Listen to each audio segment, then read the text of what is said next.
Et une dernière vidéo qui va vous présenter les essais sur les pendules qui ne sont plus identiques.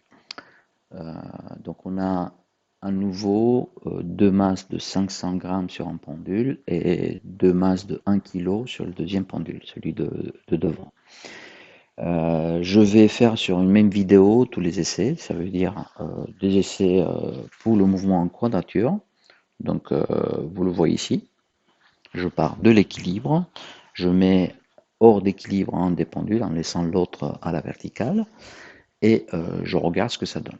Vous voyez une modulation qui apparaît qui est moins prononcée que celle qu'on avait lors des essais sur le premier système avec des masses identiques, mais elle est quand même présente. Et vous voyez qu'il y a un des pendules qui vibre, qui présente cette modulation très prononcée, l'autre moins prononcée. Voilà.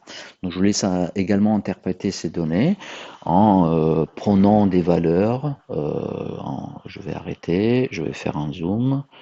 D'abord, je vais placer le curseur au centre.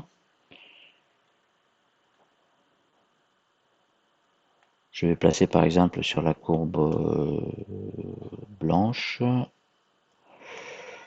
Il faut faire un placement provisoire de manière à ce que les curseurs se situent dans la fenêtre pour ne pas créer des soucis. Et donc ici, je vais faire un zoom un peu plus sympa de manière à améliorer la précision.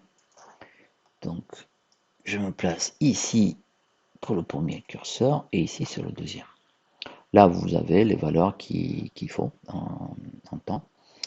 Ce que je vais faire maintenant, sans arrêter, c'est relever la période de modulation. Pareil, donc là c'est assez approximatif. Pourquoi? Parce que relever la période de modulation revient à imaginer la courbe d'enveloppe, d'accord? Mais je ne suis pas très loin de la vérité en prenant ça comme période, juste pour valider. Donc du coup, vous avez ici la possibilité de calculer cette période de modulation.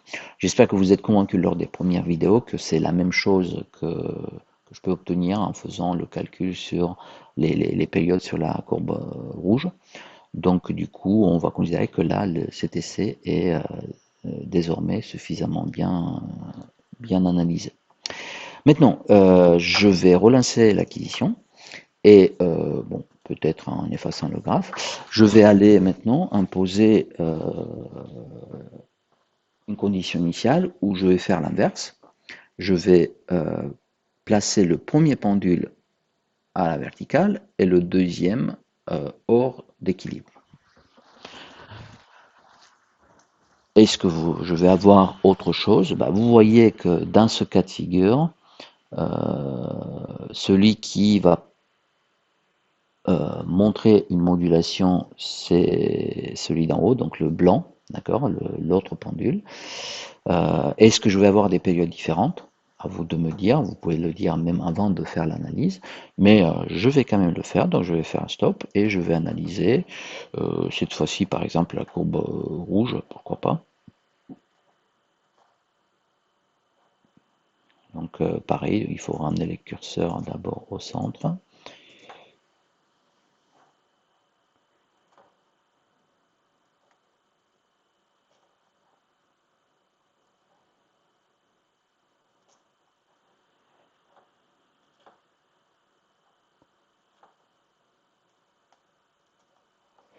Et après affiner leur placement. Voilà, c'est pour relever la première période.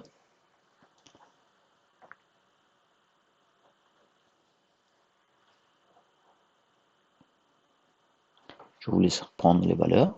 Ensuite, je dézoome et je vais essayer, en faisant le zoom qui va bien, de récupérer cette période de modulation, là aussi un peu, donc même très approximatif, mais ça vous renseigne quand même sur une valeur que vous pouvez mettre en relation avec ce que vous avez calculé. Donc là, vous avez à nouveau la possibilité d'avoir cette période de modulation.